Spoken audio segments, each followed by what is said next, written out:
Hi hello সবাইকে। আজকে জানেন এই গরমে এতদিন পর প্রথম ঝড় উঠেছে। যখন মাকে ফোন করি বাড়িতে, বলে নাকি ওখানে ঝড় জল হচ্ছে।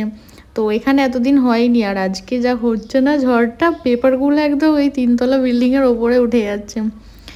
দেখছি ও পাশের বিল্ডিংয়ের সব কি জলের ট্রাঙ্ক পর্যন্ত উল্টে দিচ্ছে, এত পরিমাণে ঝড় হচ্ছে। আর চারিদিক পুরো একদম ধুলোয় ধুলো হয়ে গেছে। তো হালকা বৃষ্টিও হয়েছে, তার জন্য বর এনেছে সন্ধ্যাবেলা এই যে পকোড়া, ওটাই খেলাম। আর এইটা অর্ডার দিয়েছিল মিশো থেকে, তো এসে গেছে। ওকে বললাম একটুখানি আমার মাথায় ম্যাসাজটা তাহলে করে দাও, কেমন লাগে দেখি।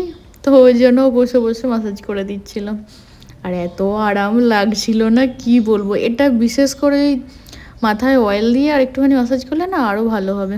আর আজকে রাতের ডিনারে অনেক কিছু আয়োজন হয়েছে, সাথে আজকে বিশেষ করে রসগোল্লা, পান্তুয়া আর কমলা ভোগ এনেছে। আর আজকে তো মাশরুম ছিল, আলুর তরকারি করেছি, পরোটা করেছি, সঙ্গে লাড্ডু এনেছে, ডাল ছিল, স্যালাড ছিল, অনেক কিছু আজকে রাতের ডিনার ছিল। আমার না এই সব থেকে বেশি ভালো লাগছে রসগোল্লাটা, এইখানে তো পাওয়াই যায় না। তো আজক্ষণ খেয়ে দেখবো যে রসগোল্লাটা কেমন খেতে। তো আমি খেয়ে দেখলাম, আমাদের ওখানকার মতো নয়, একটু শক্ত আছে।